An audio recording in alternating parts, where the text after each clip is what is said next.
अस्सलाम वालेकुम व्यूअर्स, मैं Aqeel sir Pakistan property services के प्लेटफॉर्म से आज आपसे फिल्म खाती हूँ नई वीडियो नई अपडेट्स के साथ। सबसे पहले मैंने 4 वीडियोस बनाई थी जिसके मैंने अपडेट्स वगैरह दी थी सिर्फ क्यूलिंग डेवलपर्स से, जो डेवलपर्स हैं उनके प्रोजेक्ट्स चल रहे थे। सबसे पहले अपडेट जो मैंने दी थी सफारी होम्स की दी थी कि उनकी कंस्ट्रक्शन वगैरह से रिलेटेड। सेकंड जो मैंने दी वो मैंने आपको ईस्टर्न कमर्शियल जो बनने जा रहा है ईस्टर्न एक्सटेंशन के अंदर, उसमें बात की मैंने। थर्ड जो मैंने दी वो आपको मैंने ईस्टर्न विलास की दी थी। उसके बाद फोर्थ जो मैंने अपडेट जो आपको दी थी ये मैंने लास्ट जो आपको बोला है ऑर्चर्ड मॉल, उसके रिलेटेड मैंने दी थी कि जो कि बहुत बेस्ट अपॉर्चुनिटी है कमर्शियल हब के लिए। अब ये 4 कमर्शियल की अपडेट्स दी थी, लेकिन अब जो हमने बात करनी है अपडेट्स है जो रमज़ान के महीने के अंदर, वो मैं आपको अपडेट्स दूंगा ओवरऑल बहरिया ऑर्चर्ड की। लेकिन इसके अंदर मैं डिवाइड करूंगा। आज हम बात करेंगे G1 G2 के अंदर कनाल के प्लॉट्स के ऊपर कि वहाँ पे क्या सूरत हाल कंस्ट्रक्शन की चल रही है और प्लॉट्स की प्राइसेस क्या चल रही हैं। इंशाल्लाह इस वीडियो में डिस्कस करेंगे, लेकिन आपको छोटा सा ओवरव्यू देता चलूँ इसका रोड मैप के ऊपर कि न्यू व्यूअर्स के लिए कि अड्डा प्लॉट से जैसे ही रायमंड रोड की तरफ अगर आप जाते हैं, आपके लेफ्ट साइड पे 4 किलोमीटर के फासले के ऊपर आपका फेज़ 4 में एंट्रेंस हो जाती है। आप फेज़ 4 में एंटर होते हैं, लेकिन उससे पहले मैं आपको थोड़ा सा एक ओवरव्यू देता चलूँ। 7 वहाँ पे कमर्शियल हब बनने जा रहे, 7 मतलब मॉल, बहुत बड़े मॉल अपनी नीयत के। अब ये जो मॉल जो बनने जा रही है, इन्होंने पूरा अड्डा प्लॉट से लेके पूरा रायमंड तक इन्होंने पूरा कैप्चर कर लेती है, पूरी मार्केट। वहाँ से लोग जो इस दौरान में बीच में सोसाइटीज़ आएंगी, बड़ी सोसाइटीज़ आती है, लेक सिटी आती है, अल कबीर आता है, इसके अलावा आपका ये क्या नाम है चिनार बाग आता है, ड्रीम हाउसिंग आता है, और भी छोटी सोसाइटी बीच में आ जाती हैं। तो अब सब सोसाइटीज़ की बात करें, वहाँ पे कहीं पे भी आपको मॉल वगैरह नज़र नहीं आएगा। तो सारे मॉल्स वगैरह आपको फेज़ 4 बहरिया के अंदर ही नज़र आएंगे जिन्होंने पूरी मार्केट को कैप्चर कर लिया हुआ है।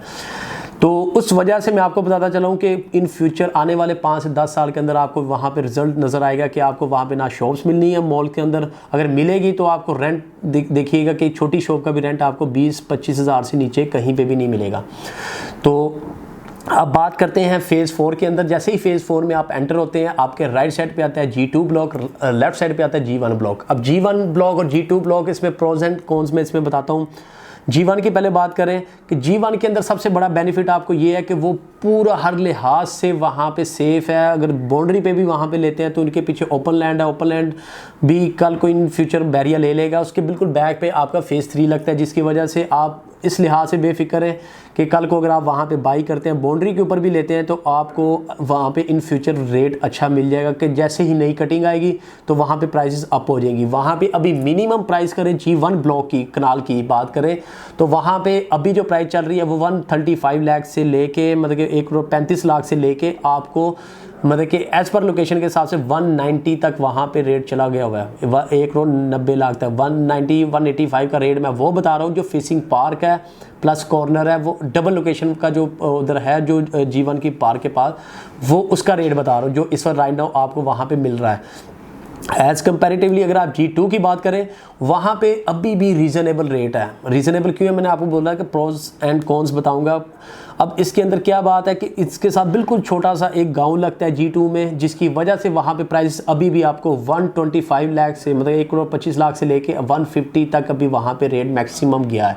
आपको अच्छी लोकेशन का वहाँ पे G2 ब्लॉक में अभी भी उठाएंगे तो प्लॉट वगैरह लेंगे, बाई करेंगे तो वो आपको अभी भी मतलब कि 140 से 150 की ब्रैकेट के अंदर अच्छी लोकेशन, बहुत आउट क्लास लोकेशन जो होगी, कॉर्नर जिसे हम कहते हैं, अच्छी लोकेशन का आपको वहाँ पे प्लॉट मिल जाएगा। तो ये इन्वेस्टर के लिहाज से भी, रेजिडेंशियल पॉइंट ऑफ व्यू से दोनों ब्लॉक बहुत अच्छे हैं। कनाल के लिहाज से रीज़नेबल प्राइसेस हैं, तो आप यहाँ पे बाई करके इंशाल्लाह इन फ्यूचर के अंदर आपको यहाँ पे रेट G2 में जो भी मिल रहे हैं ये इसका कंपैरेटिवली जो G1 के है तो सिमिलर रेट ही मिलेंगे। तो क्यों मिलेंगे, मैंने आपको बताया कि जस्ट वो गांव का एज, अगर जो समझते हैं इन चीज़ों के इन्वेस्टमेंट के लिहाज से, आपको वहाँ पे सस्ती कनाल कहीं पे भी नहीं मिल रही है। मिनिमम रेट मैंने आपको बता दिया, मिनिमम से मैक्सिमम। कंस्ट्रक्शन की बात करें, G1 के अंदर भी कंस्ट्रक्शन बहुत तेज़ी के साथ हो रही है, G2 में भी हो रही है, और आपका कमर्शियल हब जो सारा कमर्शियल मेन बुलेवार्ड के ऊपर ज़्यादा बन ही G1 और G2 के अंदर ही रहा है। जो आपका सारे ये जो मैंने प्रोजेक्ट्स बताए हैं आपके इधर माने, और प्राइवेट के अंदर भी प्राइवेट लोग भी वहाँ पर कमर्शियल बनाना शुरू हो चुके हैं। आप फिजिकली जाके विजिट भी कर सकते हैं। तो अभी वहाँ पर घरों की हालत देखेंगे जो रेजिडेंशियल के पॉइंट ऑफ व्यू से वहाँ पे ना होने के बराबर है, लेकिन अब वहाँ पे रेट इंक्रीज़ होने की वजह से लोग समझ रहे हैं कि अब यहाँ पे रहाइश भी कर सकते हैं, क्योंकि मॉल्स की वजह से आपको हर चीज़, आपको सुपरमार्केट, हर चीज़ की शॉप्स आपको इन्हीं कमर्शियल में मिल जाएगी। इंशाल्लाह मज़ीद अपडेट्स के लिए आपने मेरे स्क्रीन पे दिए हुए नंबर पर मुझसे कांटेक्ट कर लेना है। और भी किसी किस्म की 10 मरला की कनाल्स की किसी किस्म की मालूमात आपने लेनी है, मुझसे कांटेक्ट वगैरह कर लीजिएगा। इंशाल्लाह मज़ीद अपडेट्स की इंशाल्लाह नेक्स्ट वीडियो के अंदर मुलाकात होगी। अपना ख्याल रखिएगा। अल्लाह हाफिज़।